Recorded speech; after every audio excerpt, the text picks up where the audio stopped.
Hello and welcome to the Gooner Talk, back again with you guys for another episode of our Raw Reaction series, and specifically the Arsenal transfer show. Joining you every morning at 8 a.m, keeping you up to date what's going on in the world of Arsenal's transfers. And compare this show to about a week ago, and my mood might be significantly better back then. It's been a pretty up and down week with hopefully an announcement today on Gabriel Jesus. More on that later. But there's been some difficulties, it's fair to say, this week. This week has been a bit testing and trying for Arsenal. And it could be a defining week for the window in which we hope, fingers crossed, they recover and react and respond to a lot of things that have been taking place during this window. But thank you so much for tuning in, and do drop a like on the video and subscribe to the channel if you haven't done so already. I hope that you've had a good week. I hope that you've got a fantastic weekend ahead of you. I'm working today, so my Saturday is going to be taking up all to do with Arsenal. I'm also going to be live at 6 p.m. today. I'm going to be joined by Lev from the Arsenal Lounge. We're going to have a good discussion about transfers. Of course, we kind of share different views on it, so it should be a good conversation. So do make sure that you tune in around 6 o'clock tonight for that second show. I know that we've not done a couple of evening shows, have been quite busy. But because of that, I am going to do a show tomorrow morning. So the Sunday off won't exist this week. It is my day off tomorrow. So I actually will do a Sunday show because I'm not doing anything later on in the day. So tomorrow, 8 a.m, there will still be a show on the Sunday. So do make sure you tune in for that. Let's say good morning to people joining us in the chat box. Ian, good morning to you, to Andreas, to Patrick, to Tony, to Matt G, to Jose, Paul, Canoe, Village, Martin, Simon. Good morning, guys. Hope you're doing good and well indeed. Stevie, Martin, Trag, Black Shine, Alden, Aussie, Damien. Good morning to everyone else as well joining us in the chat box. And Deji, thank you so much for the $1 donation. That's really kind of you, and thank you for supporting the channel. Let's kick on with our first story, in which we must give Brooke Norton-Cuffy a massive congratulations on winning the under-19s Euros, in which they won last night in extra time, beating Israel 3-1. He didn't start the game, came off the bench. He didn't have... He was okay during the semis, gave away the penalty, of course, having watched back the highlights and stuff, but he didn't start the game in the final, but still had a decent showing when he came on, and hopefully can return to Arsenal's training after a slightly extended break, of course, and then get back and fighting for a place in the team as well. But a massive congratulations to Brooke Norton-Cuffy.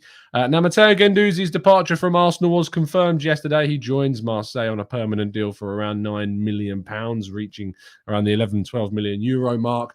Not the best deal financially for Arsenal. He's been a player that's worth well over double that now, and if he was to move on, and you can see him moving on to a PSG probably in the near future, he's going to be worth significantly more. So Arsenal in the end not getting the best of financial deals, but kind of wrong place, wrong time, and a player tripping over his own shoelaces in the end, unfortunately. But his exit has now officially been confirmed.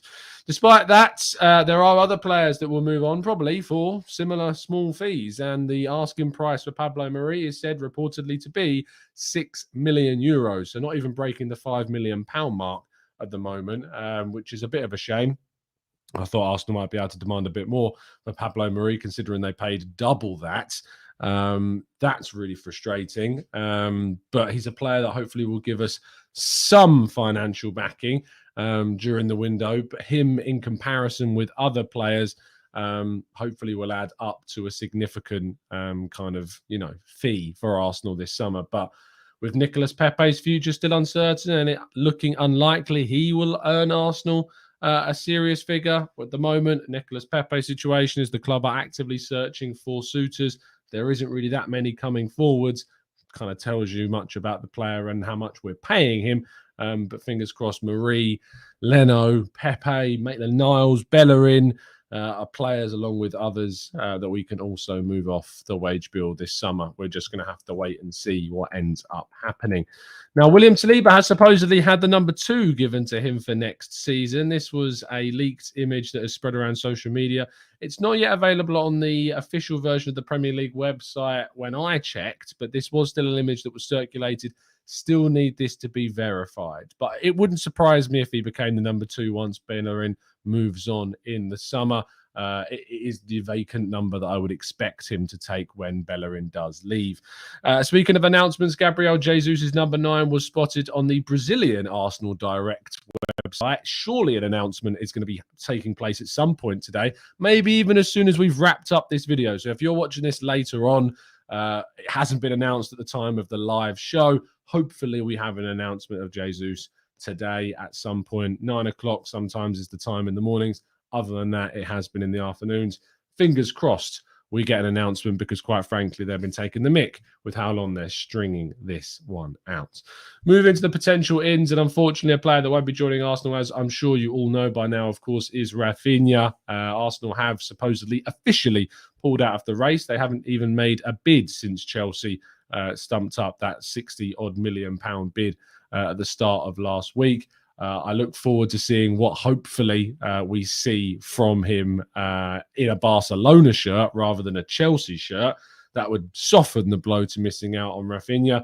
But now it's all about who Arsenal go for as an alternative. That's what we need to go and try and find.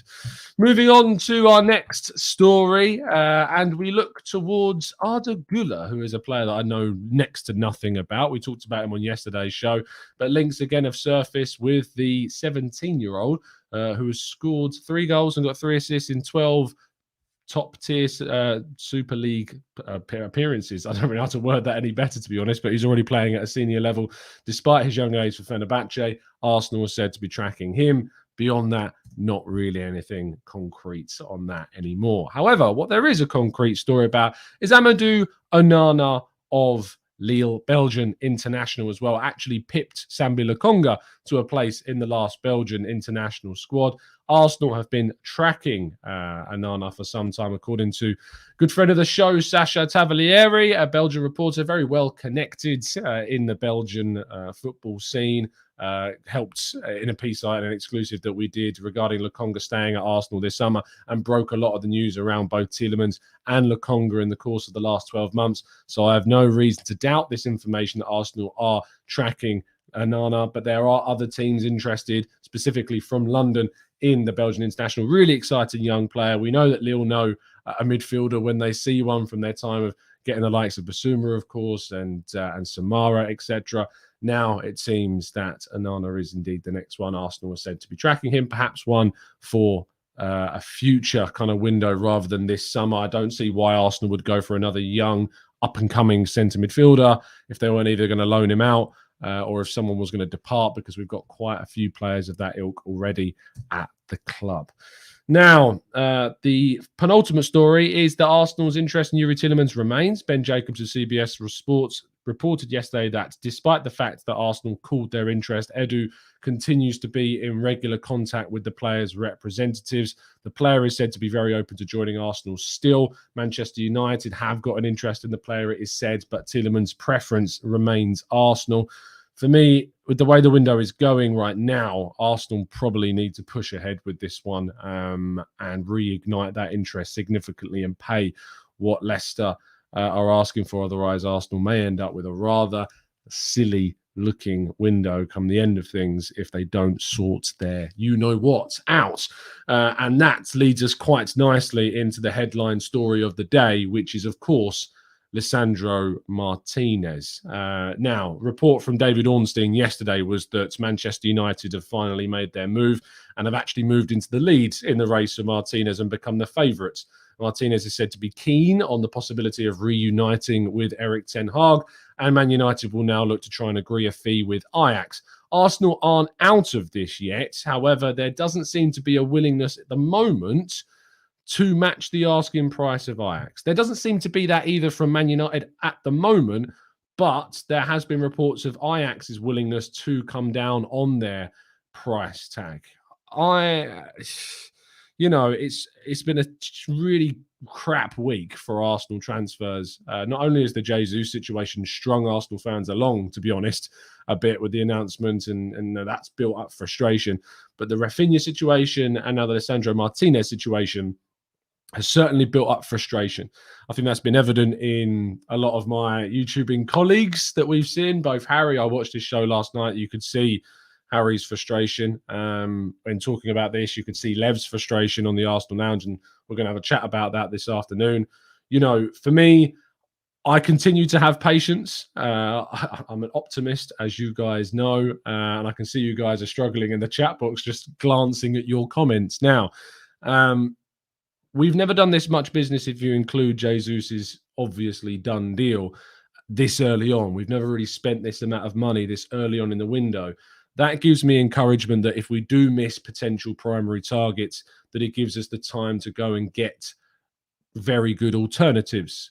The problem with a player like Lisandro Martinez is that because he's so good at being versatile, and I wrote a piece on the possible alternatives to him yesterday, there just aren't that many options out there that cover all the positions. One of the few options that we went through was Olivier Biscaglia at Feyenoord. He's a player that can play centre-back, left-back, defensive midfield, 24, I think, years of age, but just is not of the same level as Martinez. You've got players like Zinchenko, of course, that can play left-back and centre-mid, but can't play centre-back. You've got players like Klosterman at RB Leipzig or Gvardiol at RB Leipzig that can play centre-back and left-back, and in the case of Klosterman, also right-back, but they can't play midfield. Martinez gave Arsenal an option to cover three positions of a really good standard. He only played left centre-back last season for Ajax, and of course has not played those other positions for quite some time at club level, but we know that he can play those positions. It frustrates me. I understand the process. I talked about this yesterday, about the fact that Arsenal were trying to get the maximum value for their targets because they know how much business they've got to do in three more positions, being this versatile defender, a progressive central midfielder, and a wide forward.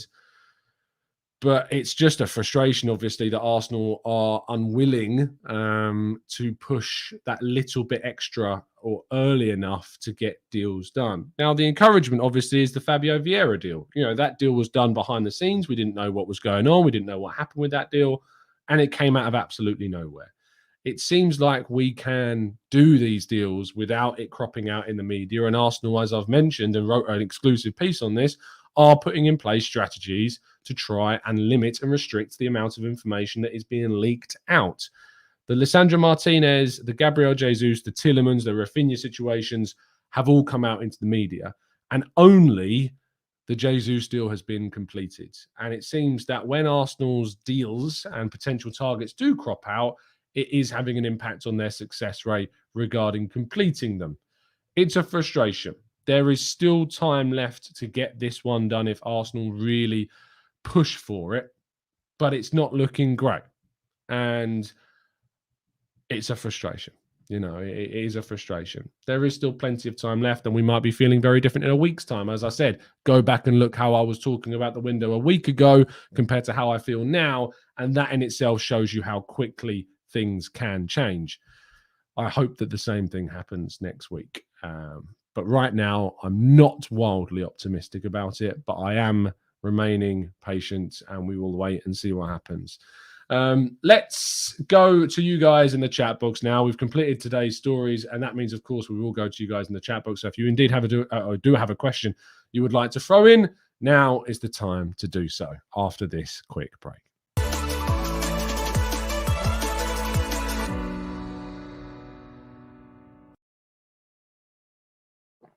Okay, then let's jump into the chat. I know there's a lot of frustration, a lot of anger, and we're going to try and tackle it, and we're going to try and go through what we can.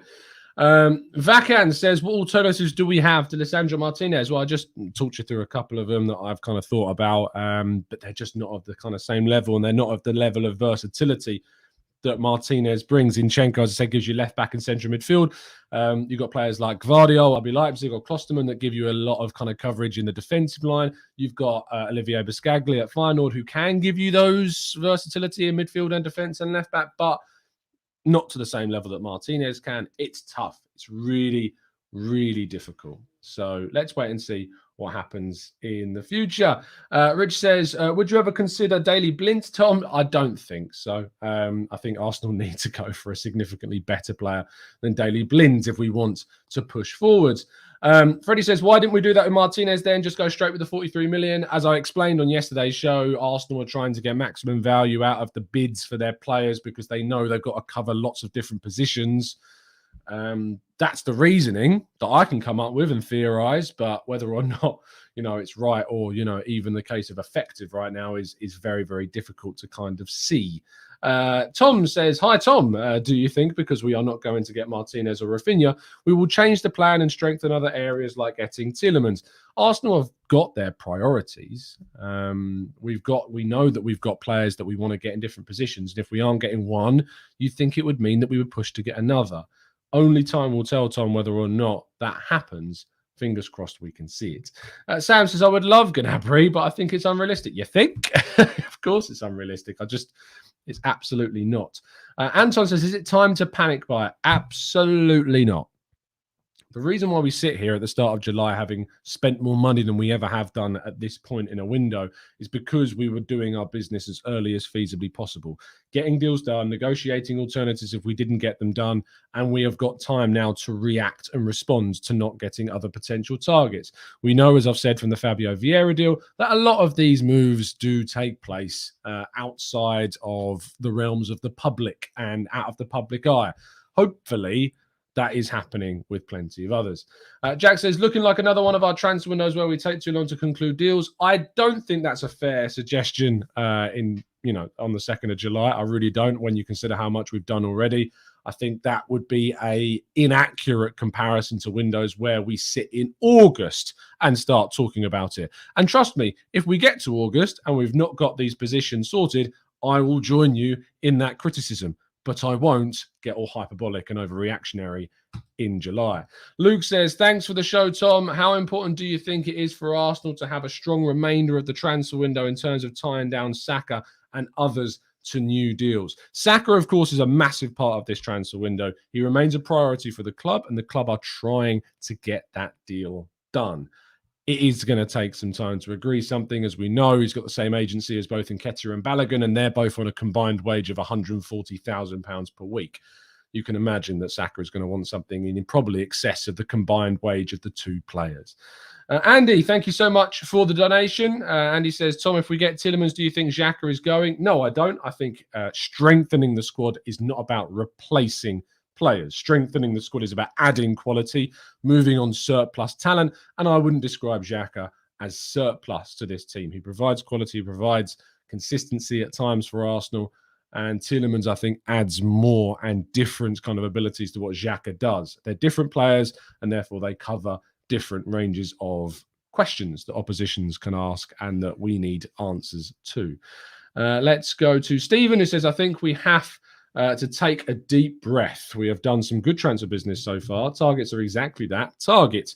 Players go to clubs for all sorts of reasons. Give it until the end of the July.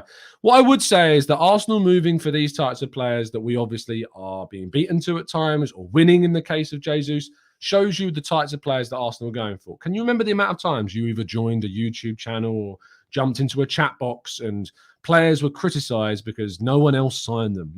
Arsenal signed Lacazette. What was the criticism? Well, no one else was in for Lacazette. We signed Aubameyang. What was the criticism? Well, no one else was in for Aubameyang. How many times have you seen that argument from Arsenal's biggest critics?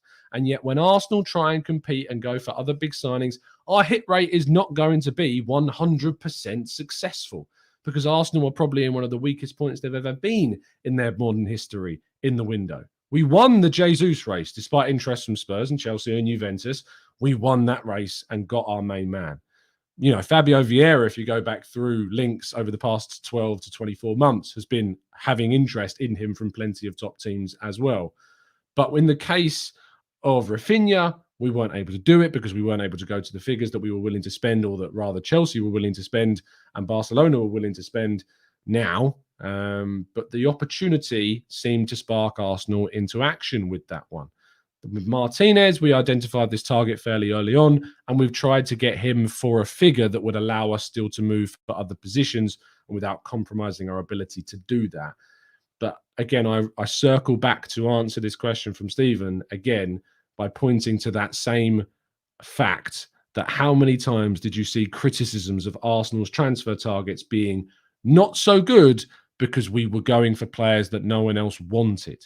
Now we are, and we're facing the challenges that goes alongside challenging for players that lots of other teams want. You aren't always going to win the race for them. Real Madrid wanted both Kylian Mbappe and Haaland. Real Madrid ended up with neither. Doesn't matter who you are, when you go for the most competitive targets, you aren't always going to be successful no matter what club you are. We've won some, we've lost some. Hopefully we can win some more before the close of this transfer window. And thankfully, because of what we've done in the window already and the time in which we've done it, we've given ourselves plenty of time to move to other targets should we need to. Sharif says, hi, Tom. We have to do our business before that first game. I agree with you. Last summer, we restricted ourselves to a 35-game season, which was unacceptable. Also, chances of signing Onana from Lille. Chances are, they're mixed right now for Onana. There are a lot of London teams that are interested. I don't think it's a deal that may not happen this summer. But if a team wants to push hard for him this summer, then maybe that will spark Arsenal into action. Peter says, without taking into account our targets, what is the most important position that we need to strengthen? Now we've got Jesus. For me, it is about that central midfield area. We need to upgrade. If we go into next season with the same midfield three of Xhaka, Partey, Odegaard, we've not progressed. We've not upgraded that three. We've strengthened and reinforced it with Fabio Vieira, but we've not upgraded it. And I need to see something. I need to see some progressive central midfielder come into the club. Martinez actually gave us something to compete with Xhaka and Partey because he can cover those roles. I need to see something in midfield. Now we've got that striker. We've renewed Nketiah. Wide forward is a backseat position for me. It was a luxury to get Raphinha. If we did, it would have been great, sure. But it's not the area that I look at as a priority. It is one of them, but it is not the priority for Arsenal's window this summer. Dan says, hi, Tom. We took longer years to build the Emirates, while Tottenham took a few years to build their stadium and signing top players. What can be the reason? The reason is 2006, 2019 and 2020. 15 years of difference in the world of football financially means very, very, very different things. Whilst the stadium cost was higher for Spurs, the money and revenue is just so much higher now than it was 15 years ago. And, it just means that we couldn't do that. The money you get from the Champions League now compared to back then was very different. So the reason why they can recover from that spending so much faster than we could is because the money then and now is exceptionally different. It's actually quite simple when you think about it that way. The Onyx Lens says, we are so spoiled. People are sleeping on the Fabio deal. That was huge. The biggest thing we need to worry about is signing Saka. Agreed. Mohammed, I agree, because Saka's contract is so important to the future of Arsenal. I'd rather renew Saka than sign Raphinha any day of the week. Any day of the week. And that's what I want to see. And Mohammed says, so what now, Tom? When your priority signing don't consider you first choice, what now? Well, again, not all of them. Some of them. Jesus, we got him. Fabio Vieira, we got him. Priorities, got them done. Raphinha, didn't happen. Martinez is looking 50-50, maybe even 60-40 towards Man United right now. So we move. We move for the alternatives. We move for different targets. Plan A, B, C, D doesn't have to be plan A being far and away a hugely better option than plan B. We can find some alternatives. And we have to rely that those people at the club know what those targets are. If we've learned anything from the last 18, 24 plus months at Arsenal in the transfer window, is that we've improved the way in which we recruit. We've improved the players that we target. We've improved the way in which we go about this. So hopefully we can use that as encouragement to go into the rest of this whole entire month that remains before the season even gets underway to get others and other top players into the team. Mikey says Raphinha is about to reject Chelsea. If Barca can't raise the funds, Arsenal would be in the box seat. As for other signings, the Cronkies in the club understand the significance of this window. What I will say is that at the end of the day, I will point the finger at the ownership for not backing this coach if we don't get those players because we couldn't stump up the money, because they have the money. This is I've sat and I've defended at times what the ownership have done since 2018, that we've invested. But this window is so key, so incredibly important, that if we don't back Arteta and Edu in the market with the money that we need to get our top targets, we will suffer. The 7, 8, 10 million pound difference between what we're offering or willing to spend on a player and the ramifications financially from missing out on another season of Champions League football will be far greater than the difference between us bidding at the low ball end and getting the player for what the club are asking for. That's the frustration for me, is that this will be the summer where the criticism of the ownership can really be brought forwards financially, despite what they've done since 2018. This will be the summer that measures that for me. If we don't back what we're doing and spend similar and more than what we did last summer, we will face the consequences of not getting our top targets and therefore face the consequences in terms of competition next season. Jack says, Edu needs to start selling some players, man. It's his job. And if he doesn't sell a good chunk of the rubbish, then he's failed. We obviously, selling players that no one wants is obviously always going to be a very tough task. We need to sell players like Bellerin to Atletico Madrid, Leno to Fulham. We need to sell Ainsley Maitland-Niles as best we can. Nicolas Pepe is a tough one. You're on 140 grand a week. Not Edu's fault. He didn't put him on that figure. But it's going to be very difficult to try and get him out the door when he's on that kind of wage. Marie, I think we can move on. Leno, as I've said, we can move on. Maitland-Niles, we absolutely can. Tavares, maybe even. We'll have to wait and see. There are players that we can move on, but selling players that aren't demanding loads of interest, I do have my sympathies in that area. Let's go to Mysterious Billionaire, who says, it isn't about money with Martinez. Ajax didn't want to sell on to us because of a gentleman's agreement. Van der Sar was waiting for United. Can you send me a link to that information? Because I've not yet seen that, but feel free to send me any evidence that that is the case. Paul says, we spent 50 million on White, but refused to pay less for a player. See, this argument doesn't fly with me at all, because Ben White was signed in 2021. This is 2022. The budget was different. The summer is different. The targets are different. In 2021, Arsenal were willing to go for £50 million to sign a Premier League quality, homegrown player in Ben White when they had targets at defence, fullback, midfield. And that was about it. Left back as well, and goalkeeper. This summer, we have different positions. Now, we could get the other positions we wanted at right back, goalkeeper, left back, attacking midfield, and still sign Ben White for £50 million. This summer is completely different. The Ben White argument doesn't work because it's a different scenario, different context, completely different year with different scenarios. So I'm sorry, Paul, but the Ben White argument doesn't fit in 2022 because the targets and money is very different a year on from what it was back then. So that's why it doesn't work, because it doesn't fit. Not doesn't suit, it just doesn't fit with what we're doing a year on from then. And says, if we don't get our targets and end up with second-tier quality players, will you blame Arteta if he doesn't get top four? Yes, because ultimately, I will still look to the Cronkies and say, why didn't you back him? I will still look to what we have done during this window, bringing in Jesus, Fabio Vieira, and hopefully strengthening elsewhere, and think we've got two opportunities in both the Europa League, of which we will be one of the favourites for that tournament, and the Premier League, in which I feel that this is a team that is progressing towards that, and go, yes, because maybe another manager would be able to do it. But we won't know answer until we get to that stage next season. We won't know where we stand before the season starts until a month's time, and maybe things would have changed in the window. It's an impossible question to really answer because we don't know what's going to happen in the next year. But we have to be grounded and objective. It's not about agendas. It's not about who you back or who you like or who you support or what you might look like on YouTube or having an opinion. You need to be grounded and objective. If things go well, we praise. If things don't go well, we criticize and reason why they didn't go the way we wanted them to. Last season, I could objectively put you across an argument that we went into that top four race because of what Arteta was doing and both what was happening in the market and the players we were signing and what we were doing on the pitch. And that we didn't achieve it because we were hit with some incredible misfortune in combination with some mistakes in the January transfer window and team selection at times as well. But the primary reason for me last season still remains those injuries.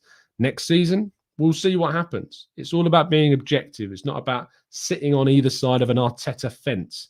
It's about being an Arsenal fan and then breaking down what happens across the season before you come to an answer and a reasons behind whatever happens.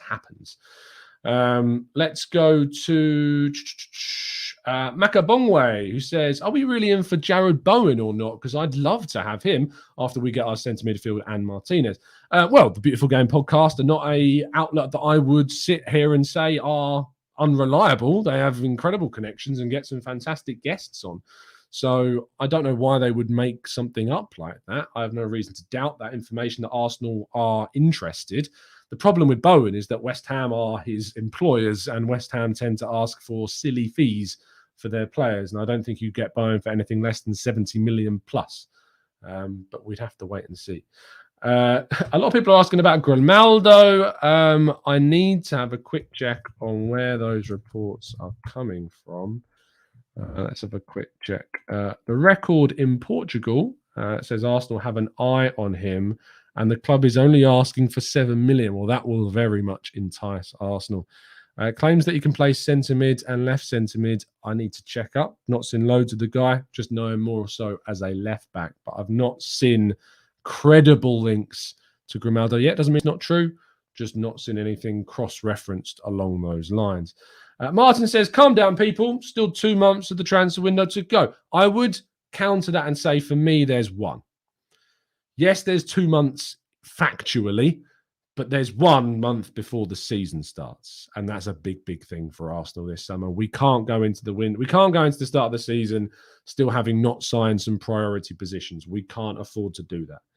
We have 1 month to do our priority business. I don't mind if we do some strengthening after the season starts. Wide forward, I can sleep at night knowing that we didn't sign a wide forward when the season began and instead signed them later on in the window. But I cannot justify us not strengthening central midfield before the season starts. I cannot really justify us not bringing in that versatile defensive option like Martinez before the season starts. It would be a failure in those positions if we don't get them in before the season begins. That is a problem. I would have liked to have seen them even earlier. So let's wait and see what happens. Let's go to Barnett, who says, apparently Ajax are ignoring Arsenal's bid, which was higher than Man United's. Ajax are negotiating a lower fee with ETH, Erik ten Hag, because Van der Sar is prioritising Man United, him being a United legend. If this is the case, obviously it's a barrier that Arsenal have unfortunately come into. Is there an argument that if we'd have done this sooner, we wouldn't have had to face United's interest?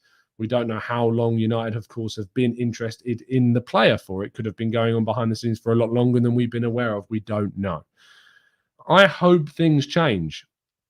I hope that we can get this done. It's just not looking particularly positive. The G.Jesus announcement is now in a period of time that unfortunately is going to downplay this announcement for what is a really, really, really good piece of business by Arsenal. And unfortunately, because we've longed it out, it's now happening in a scenario where the fans' mood is not the best right now. John says, Tom, how you have the patience to constantly do shows whilst we constantly fumble is commendable. I agree with the most of your opinions, but struggle to defend them at times like these.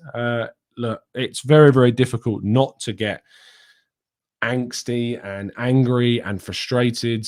I try and be as grounded and as objective as I can and stick to reality in the sense of knowing there's a month to go, knowing that things could happen, and knowing that if I went onto YouTube and started screaming at a camera in the 2nd of July, that something may happen between now and the start of the season that then makes that video look pretty silly. I've done it before. You go and watch my reaction to us not signing Emi Buendia, a video that went mad last summer, and I look pretty darn silly a month later when we sign a better player in Martin Ødegaard.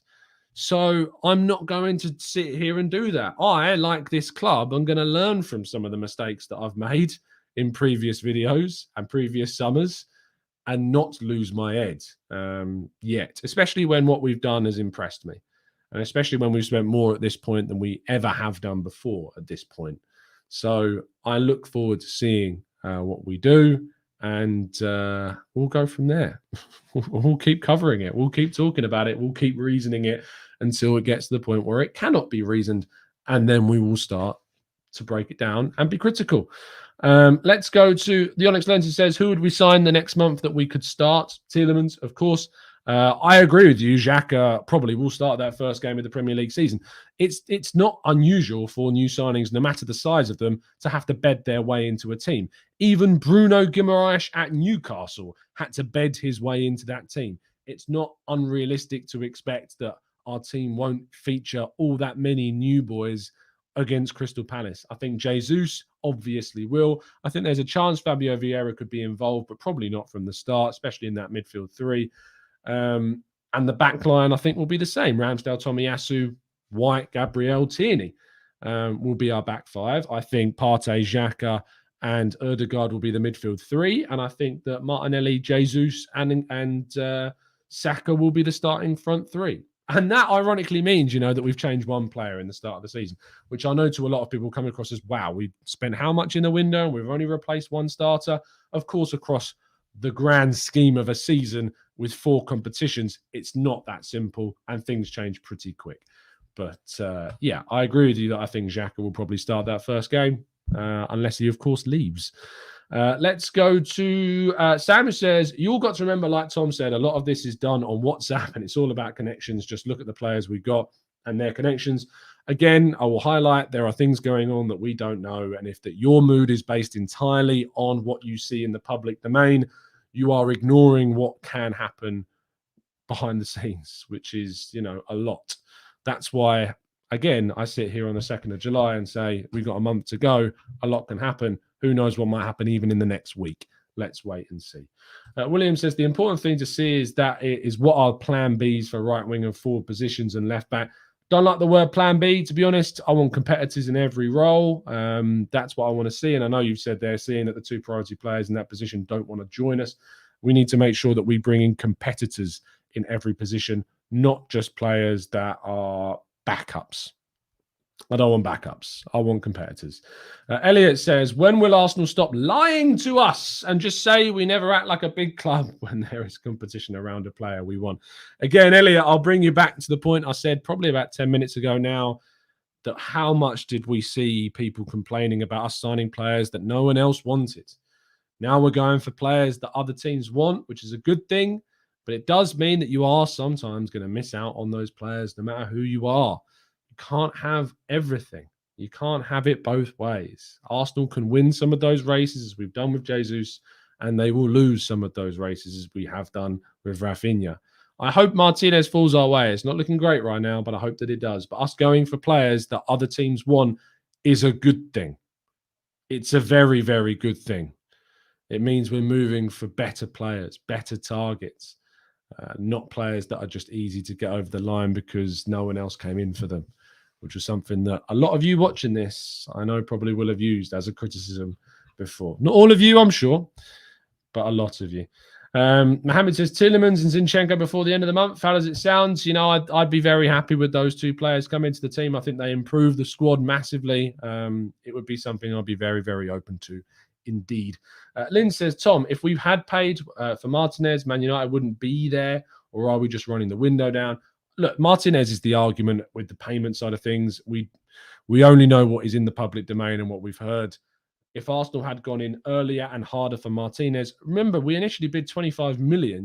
It's a 17 million drop on what the original asking price supposedly was. I hope that we can go in and get someone like him. I just don't think Arsenal are willing to go big on certain players because they feel it will compromise their ability to sign every player that we need in all the positions that we need. That's a problem. Also, you probably saw yesterday a lot of hype and furore around the idea that Fabio Vieira has picked up an injury. I haven't talked about this yet, and to be honest, the whole situation frustrated me. It is well documented that Fabio Vieira picked up an injury whilst on international duty before he even signed for us. It is a minor foot injury that will be fine, absolutely fine. But the way in which we see this whipped up in the fan base, we see tweets that whip up the anger and frustration and meltdown that we've seen time after time, is a real disregard for how hyperbolic this fan base can be. He'll be fine. I really don't get it. I really, really don't. And thank goodness Vieira came out to calm people down as well. We need more of that. We need a lot more of that. we're going to round things off there. Thank you so much, guys, for tuning in, as always. I'll be back later on today at 6 p.m. With a show with Lev to talk about the frustration of the transfer window and debate a few points about it. I look forward to that. I also look forward to joining you again tomorrow morning. There will be a show tomorrow. I know I usually take Sundays off, but I haven't been doing a few evening shows over the last few days, so I am going to make up for that with a morning show tomorrow. So hopefully we can bring you more good news. Hopefully the Jesus announcement can be today. If you are watching this on playback and it's been announced, great. If it hasn't, oh, dearie me. Anyway, thank you for tuning in. Do drop a like on the video. Do subscribe to the channel if you're new around here with those notifications on so you never miss a show. I will see you at 6 p.m. today. Have a fantastic weekend, day, whatever. And as always, up the Arsenal.